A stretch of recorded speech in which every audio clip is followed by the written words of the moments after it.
in terms of trying to, what are the lowest hanging fruits from a publisher's perspective of what kind of video is working best, say, in your environment? Is it mainly financial and sports? Is it a lot of it is event-based, like the balloon thing?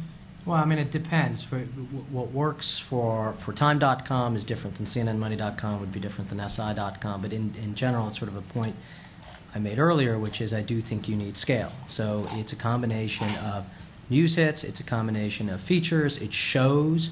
I think producing programming that has certain predictability around it is a good thing, to know that every day I'm going to get this, or even every Monday I'm going to get this, but to get some periodicity around that.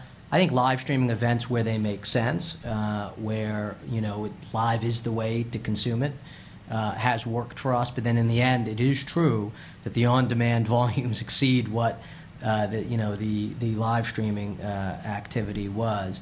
I think there's, a bigger issue here around scale in terms of video on the web. If you look, Nielsen in September, 11 billion streams in the United States, 7 billion were at YouTube. So 4 billion amongst the rest of us.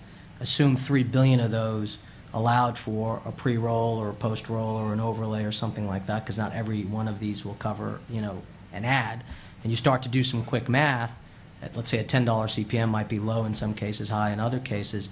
It's $360 million a year. It's nice, but in the context of a $190 billion U.S. advertising market, in the context of a $26 or $27 billion internet advertising market, it's still early. This isn't to say that it won't get there, but I think one of the things that we have to grapple with is getting the viewership right. And I think the average user watches 3 or 4 hours a month of online video. They watch that in a day in television. So not to be here to defend television, but it is a different order of magnitude.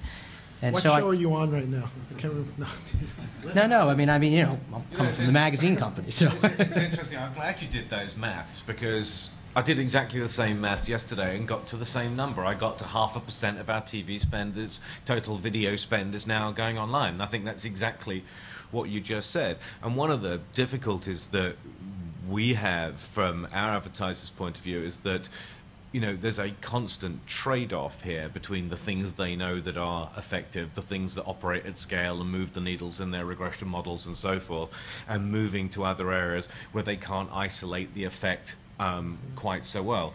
And my sense of it is that I'm almost surprised that it's actually tracking at 0.5%, and kind of slightly surprised that it's not less. But my sense is it's going to absolutely leap forward as the volume grows, because the big advertisers who are selling millions of units of deodorant, for example, need big scale in order to really engage with things.